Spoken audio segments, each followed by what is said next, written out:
Bismillahirrahmanirrahim. Assalamualaikum warahmatullahi wabarakatuh.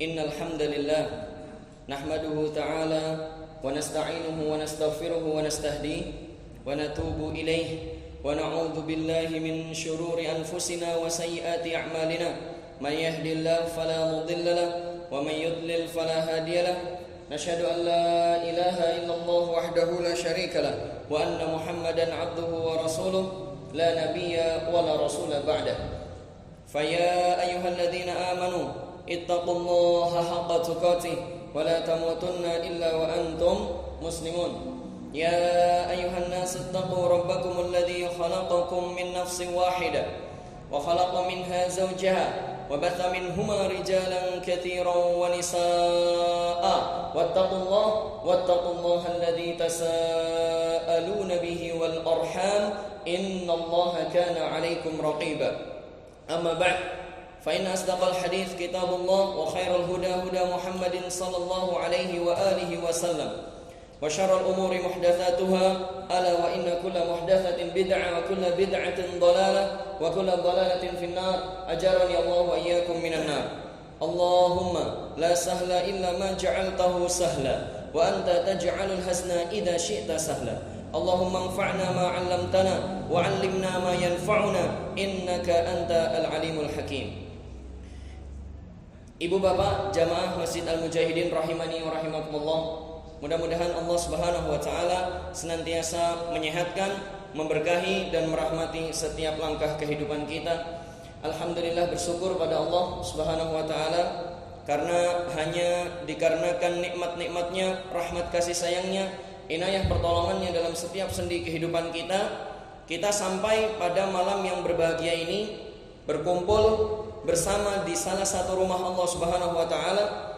Kita digerakkan hati kita, digerakkan kaki kita melangkah keluar dari rumah-rumah kita menuju rumah Allah Subhanahu wa taala.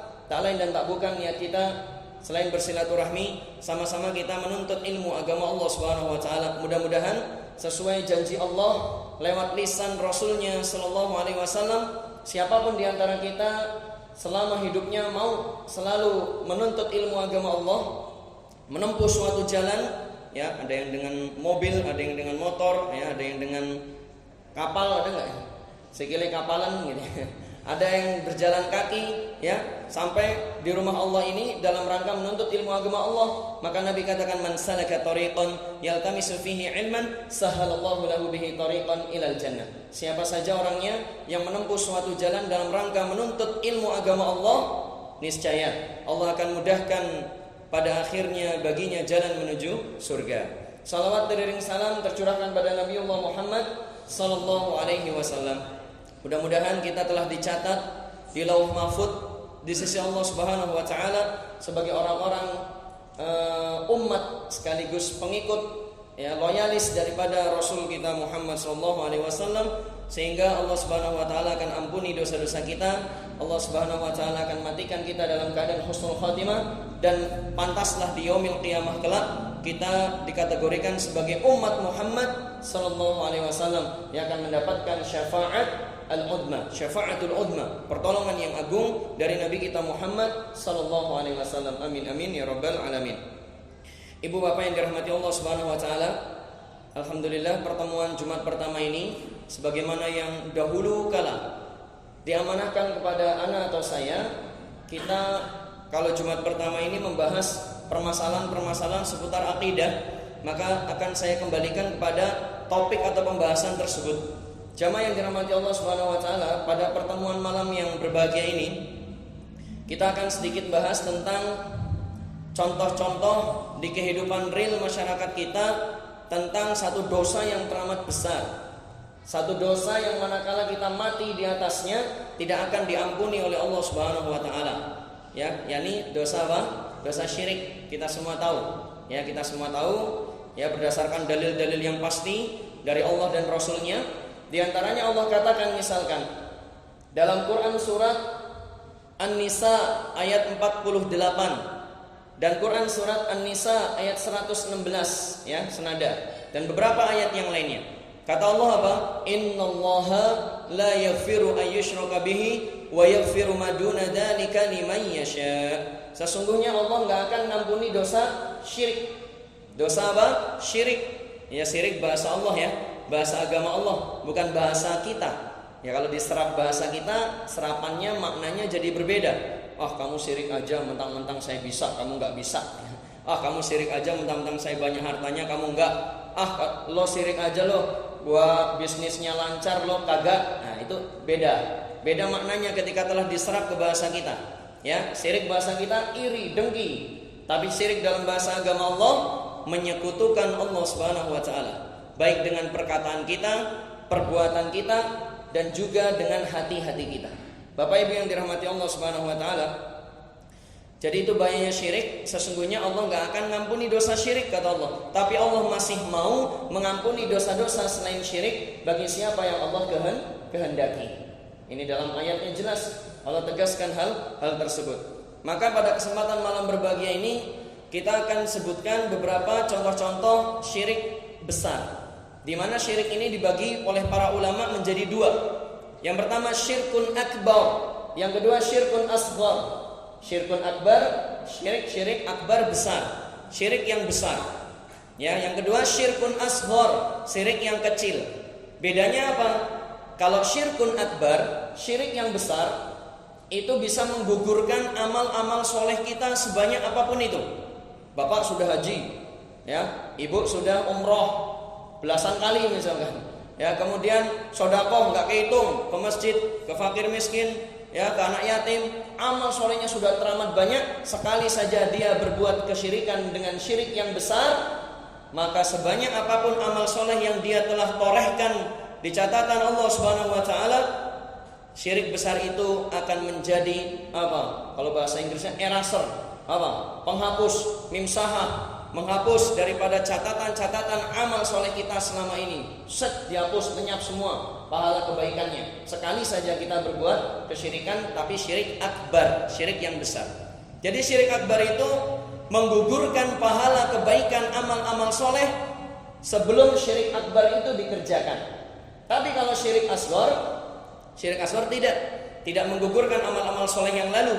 Dia hanya menggugurkan amal soleh yang ketempelan syirik asghar itu, amal soleh yang ketempelan syirik kecil itu.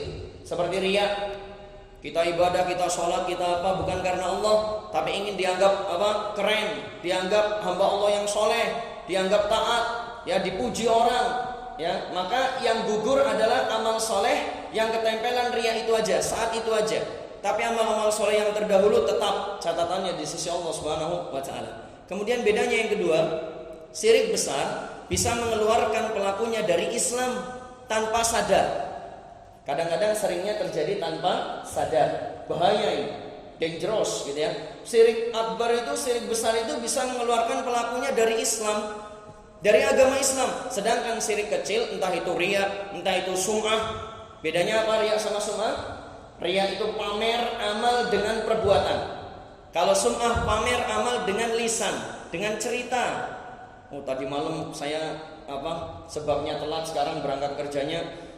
Maaf ya, Pak, Bu, Bos, ya, majikan dan sebagainya. Tadi malam sebab saya telat ini adalah tadi malam sholat tahajud, ya, sampai belasan rakaat, ya, kemudian sampai pegel-pegel kaki saya sampai sampai bengkak-bengkak misalkan. Diceritakan, buat apa diceritakan? Batal itu amalnya. Batal, ya, pahala daripada sholat tahajudnya.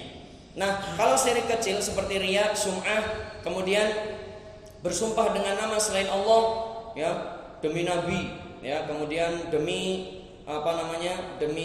demi yang lain lah, ya, demi Ka'bah, demi cintaku padamu misalkan, ya, yaitu sumpah dengan nama selain Allah Subhanahu wa taala. Itu pun syirik, tapi itu syirik kecil, tidak mengeluarkan pelakunya dari Islam. Bapak Ibu yang dirahmati Allah, saat ini kita akan membahas tentang syirik yang besar. Contohnya 3 saja di waktu yang tak terlalu luas atau banyak antara maghrib sampai isya ini. Bapak Ibu yang dirahmati Allah Subhanahu wa taala, di antara sekian banyak syirik-syirik besar yang merajalela, banyak sekali terjadi di tengah-tengah masyarakat kita, khususnya di pelosok-pelosok gitu ya. Pelosok-pelosok daerah. Ya, kalau di metro insyaallah enggak. nggak beda. Ternyata ada juga, ya. Dan rata-rata belum ngerti bahwa ini adalah syirik, termasuk syirik. Yang pertama adalah meminta pada selain Allah Subhanahu wa taala. Meminta, berdoa, meminta hajat, kepentingan dunia sampai akhirat, minta sehat, minta rezeki, minta diaturkan urusannya biar lancar dan sebagainya, minta pada selain Allah Subhanahu wa taala. Ini syirik besar. Syirik besar. Bapak Ibu yang dirahmati Allah, berapa banyak di masyarakat kita orang yang datang ke kuburan? Ke kuburan, kemudian minta-minta langsung kepada penghuni kubur. Ya, wahai mbah ini, mbah itu, wahai wali ini, wali itu, ya. Saya sudah lama menikah, tapi kok enggak endang dikasih anak oleh Allah Subhanahu wa taala. Mudahkanlah anak untukku, misalkan, ya. Sementara ternyata yang dimintai di dalam kubur, penghuni kubur dahulu ketika hidup adalah orang yang mandul, enggak pernah punya anak misalkan. Kok dimintai supaya kita cepat punya anak. Nah, itu kan enggak sesuai dengan logika akal yang sehat. Kemudian orang terkadang saya heran Bapak Ibu, logika yang sehat itu kemana gitu. Sedangkan kata Nabi SAW dalam sebuah hadis yang sahih, idza mata ibnu Adam in qata'a 'amaluhu illa min thalath. Apabila anak keturunan Adam, manusia is dead, meninggal dunia, maka terputuslah semua amalnya, terputuslah semua korelasinya. Ini Nabi yang ngomong loh ya. Ini terputuslah semua korelasinya, hubungannya, amalnya, geraknya dengan dunia, kata Nabi. Illa min salas, kecuali 3 perkara saja yang masih ada hubungannya dengan dunia, yang ngalir sampai alam kuburnya. Apa? Shadaqatin jariyah, sedekah jariyah, aw ilmin yuntafa'u bih, atau ilmu yang bermanfaat, aw waladin sholihin yad'u lahu, atau anak soleh yang mau senantiasa mendoakan bagi kedua orang tuanya. Itu yang belum terputus meskipun kita sudah meninggal dunia. Tapi selebihnya terputus amalnya. Kata Nabi apa? Terputus amalnya. Ini hadisnya sahih. Bapak Ibu yang dirahmati Allah Subhanahu wa taala, orang yang sudah meninggal dunia itu dia sudah tidak bisa lagi apa-apa. Betul? Kata Nabi, terputus amalnya, terputus geraknya. Dia sudah tidak bisa lagi apa-apa. Dia sudah tidak bisa lagi mandi, maka kita mandikan. Betul enggak? Kalau dia bisa mandi sendiri, ya mungkin ketika jenazah mayatnya akan dimandikan, malu dia, pasti marah. Ya apaan sih? Kamu kok nyentuh-nyentuh saya, ngeraba-ngeraba saya? Malu dong, marah ya.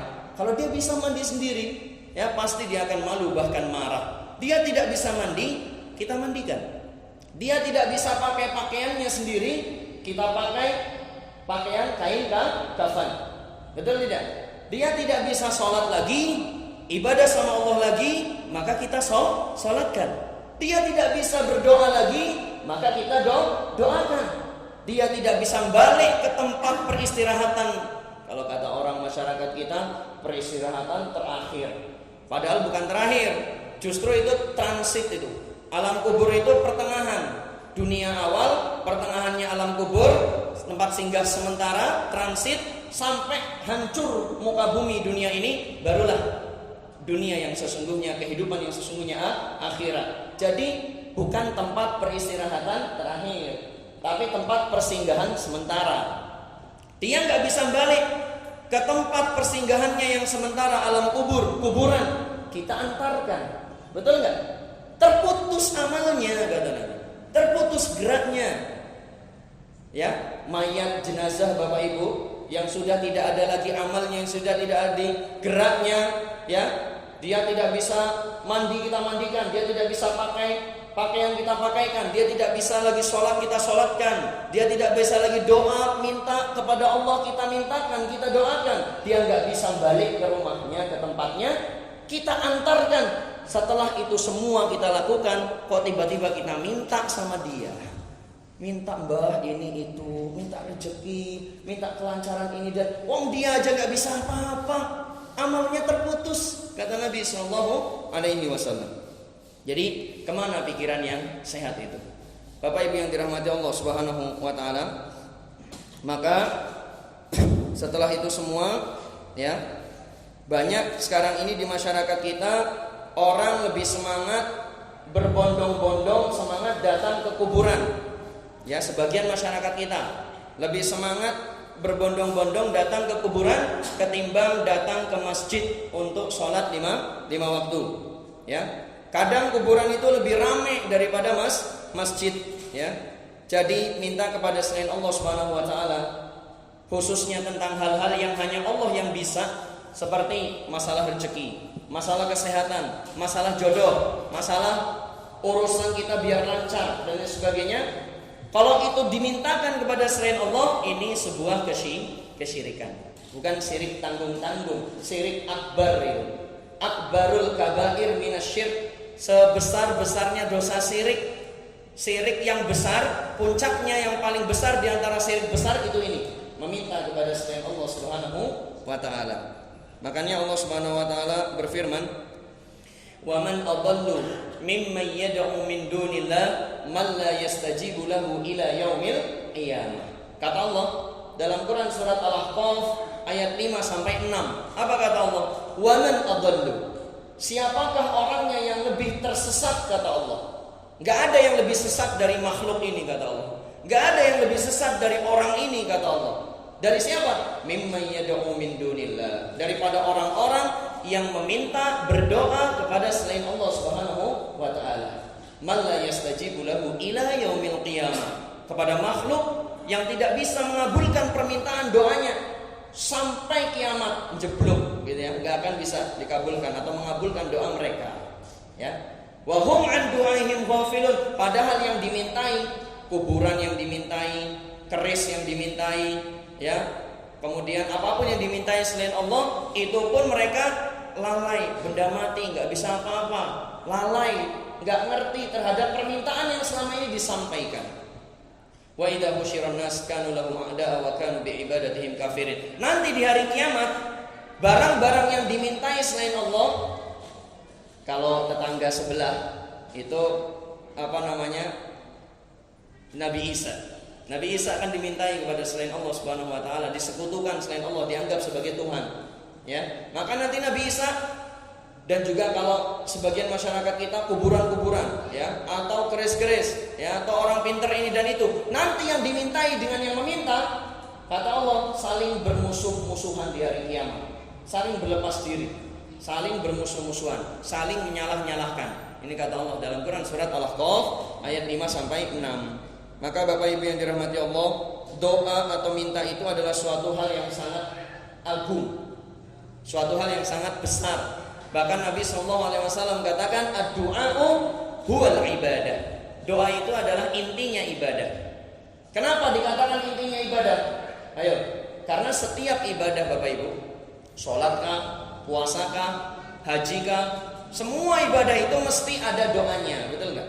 Mesti diawali dengan doa dan diakhiri dengan doa. Sholat semua isinya doa. Dalam bacaan-bacaan sholat, berdiri, rukuk, ya, kemudian sujud, semuanya isinya doa. Makanya sholat secara bahasa artinya adalah doa. Puasa pun demikian. Mau sahur kita doa, di tengah-tengah puasa kita berdoa, dikabulkan oleh Allah, mustajab doanya orang yang puasa. Kemudian menjelang berbuka, berdoa lagi ada. Dhahabat dhama'u waqtallatil uruq wa sabatal ajru insyaallah. Ya, haji pun demikian, apalagi haji. Semuanya banyak zikir dan doa yang meliputinya. Makanya doa minta, kata Nabi, itu adalah intinya ibadah. Karena apa? Di dalam doa kita itu Bapak Ibu ada unsur ketundukan dan ada unsur kehinaan kita selaku hamba-hamba Allah kepada Allah Subhanahu wa taala. Allah senang itu.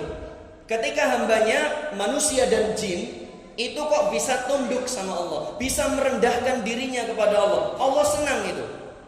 Lantas kita atau sebagian kita, naudzubillah min dzalik, sebagian masyarakat kita, ya, ketika Allah itu senang, ada yang tunduk, ada yang merendah diri kepadanya dalam meminta dan berdoa, kok menunjukkan kerendahan dirinya kepada makhluk selain Allah Subhanahu wa taala.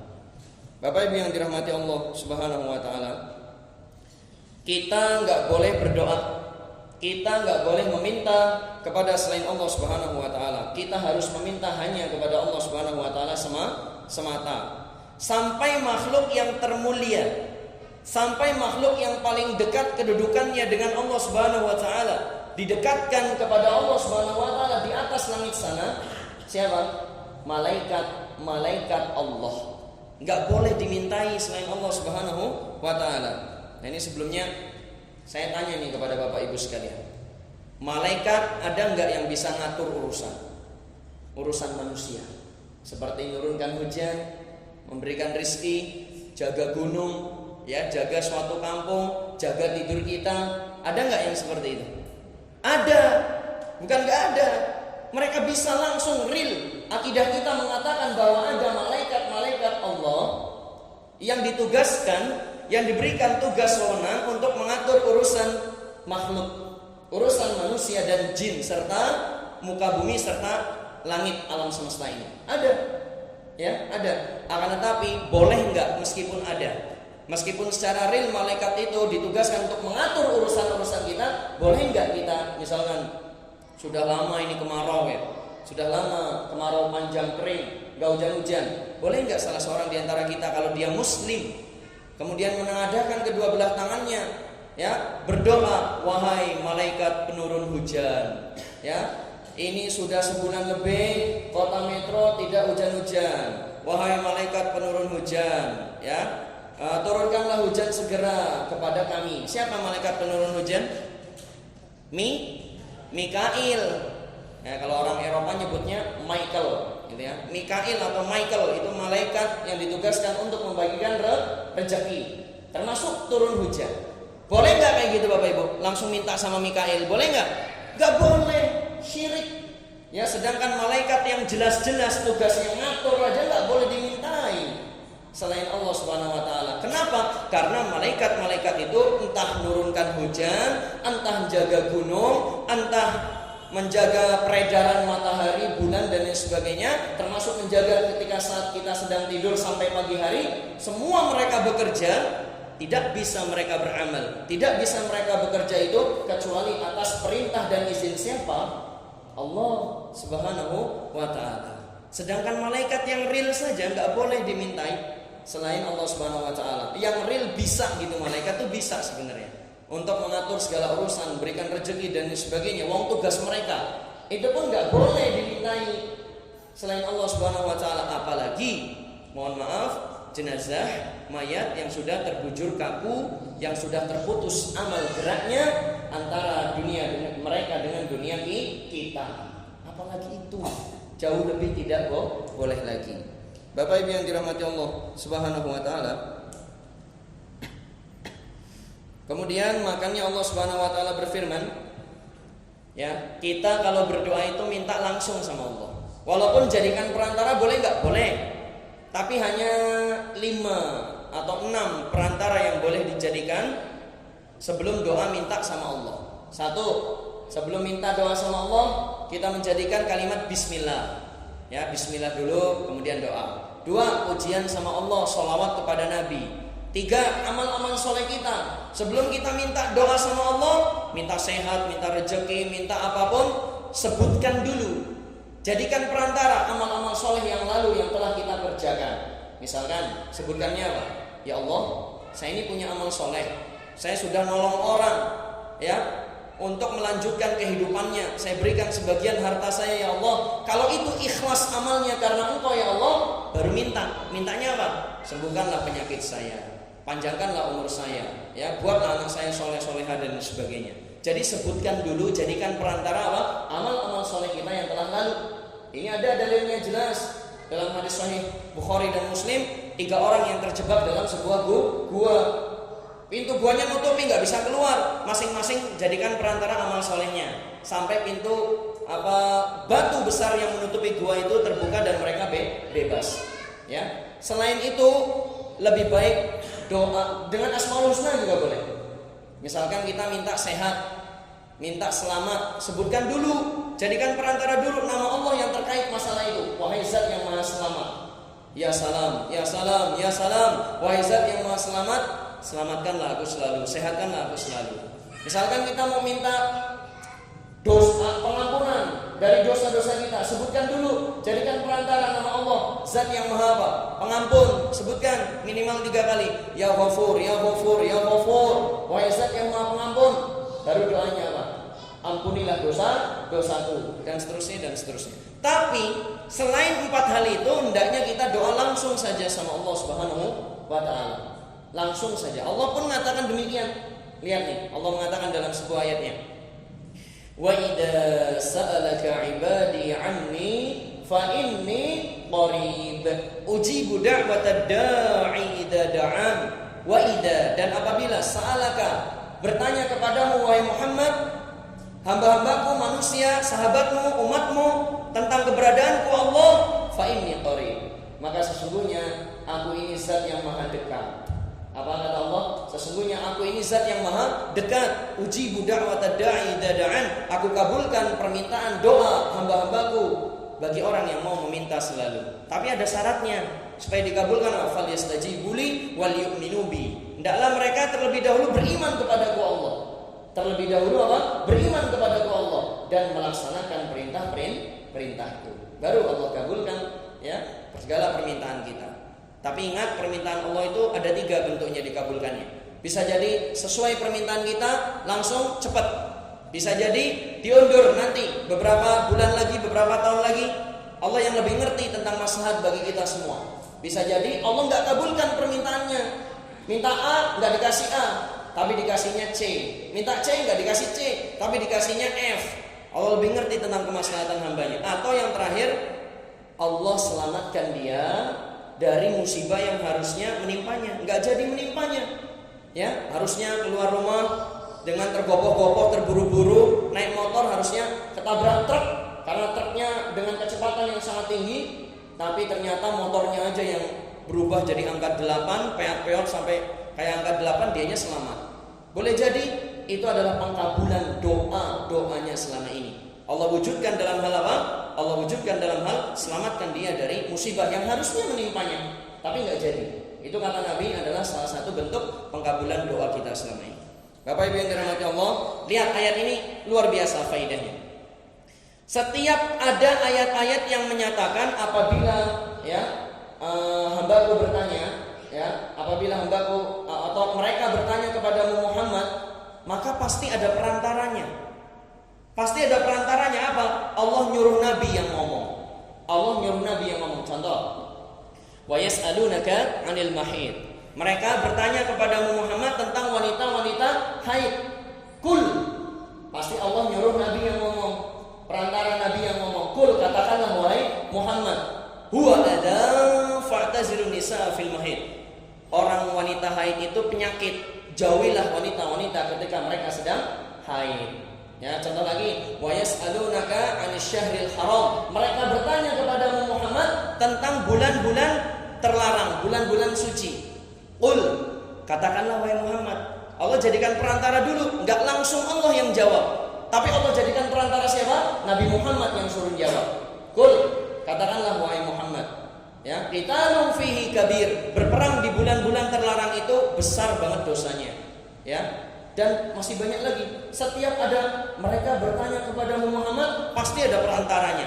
Nabi Muhammad suruh jawab, enggak Allah langsung. Kecuali pada ayat ini tentang apa? Doa. Wa idza sa'alaka 'ibadi 'anni, enggak ada kulnya tuh. Tapi fa inni qarib. Apabila bertanya kepadamu wahai Muhammad hambaku tentang aku, langsung Allah yang jawab. Enggak kul, katakanlah wahai Muhammad, enggak. Tapi langsung Allah yang jawab, fa inni qarib. Sesungguhnya aku ini Zat yang Maha dekat. Aku kabulkan setiap permintaan doa orang yang mau berdoa padaku. Maka faedahnya apa? Ketika ayat-ayat yang lain mereka bertanya padamu, katakanlah Muhammad. Mereka bertanya padamu tentang ini itu, katakanlah Muhammad. Jadikan perantara Nabi Muhammad. Tapi dalam hal ini tentang doa langsung Allah yang jawab. Ini menunjukkan apa? Doa itu sebenarnya yang lebih afdal, tak butuh perantara, langsung kita sampaikan kepada Allah Subhanahu wa Ta'ala. Pak Ustadz, saya ini banyak dosanya, saya belepotan dengan dosa, ya, saya nggak pantas untuk meminta langsung pada Allah Subhanahu wa Ta'ala. Ya, ini hati-hati, ini talbis iblis, ini bisikan iblis untuk menyesatkan kita semua daripada tujuan daripada doa itu sendiri. Nggak ada. Setiap kita punya kesempatan yang sama untuk didengar dan dikabulkan doanya oleh Allah Subhanahu wa taala. Jamaah yang dirahmati Allah Subhanahu wa taala, yang kedua saja, waktunya sempit. Termasuk syirik besar juga adalah menyembelih kepada selain Allah Subhanahu wa taala. Nyembelih untuk selain Allah, nyembelih kepada selain Allah. Nabi mengatakan dalam sebuah hadis yang hasan sahih, la'anallahu man dabaha li ghairillah. Allah melaknat, menjauhkan dari rahmatnya siapa? Man dabaha li ghairillah, orang-orang yang menyembelih untuk selain Allah Subhanahu wa taala. Nah, ini betapa banyak saudara-saudara kita yang menyembelih untuk atau kepada selain Allah Subhanahu wa taala. Banyak enggak? Banyak enggak Bapak Ibu? Contohnya apa? Satu, misalkan mau bangun rumah baru, maka banyak yang ngomong cari dulu ayam cemani, ya, ayam yang serba hitam dari ujung jenggernya sampai ujung kuku cekernya serba hitam. Bangun rumah, ya, cari ayam cemani yang serba hitam dulu, kemudian disembelih, ya, minimal 3 ekor ayam itu disembelih di tanah yang akan dibangun rumah di atasnya. Agar apa? Agar nyaman rumahnya, agar selamat dari berbagai balak dan mara bahaya. Ini syirik besar. Kalau dia Islam, nggak sadar bisa mengeluarkan dia dari Islamnya. Na'udzubillahi min dzalik. Kemudian yang kedua contohnya acara labuhan, acara larungan kalau kata orang Jawa itu, ya, menyembelih kerbau. Di mana? Di pantai selatan. Ya, dipersembahkan kepada siapa?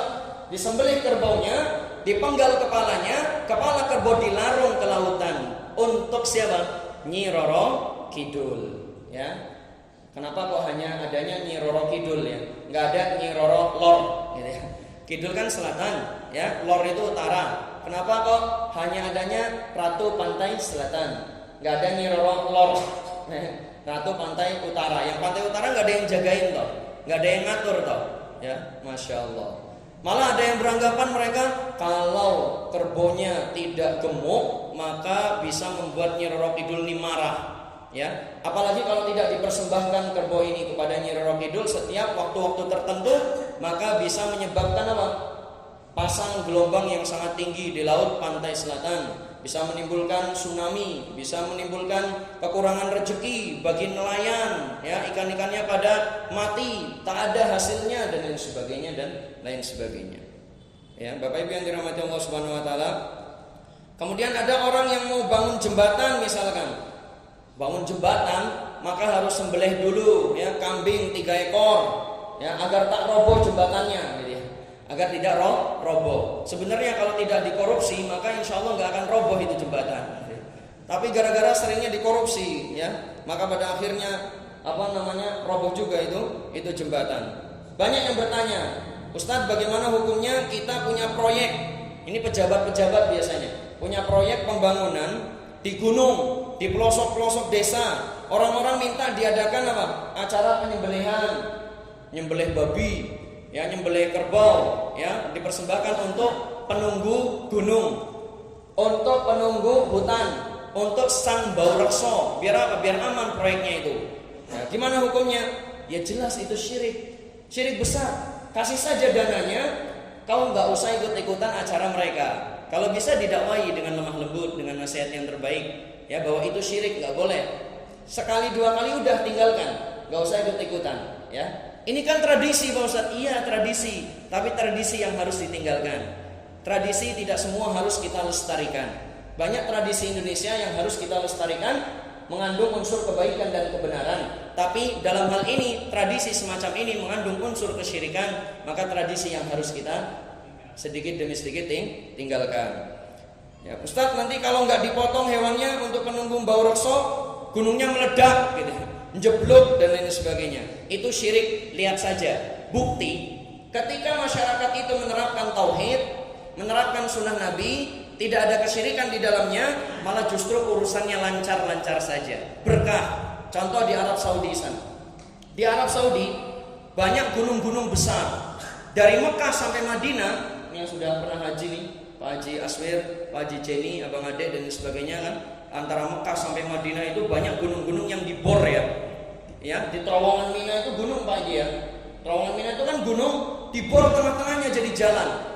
Dari Mekah sampai Madinah 550 km, gunung-gunung itu dibor. Tapi nggak ada satupun saat pengeboran itu satupun telur yang dipecahkan.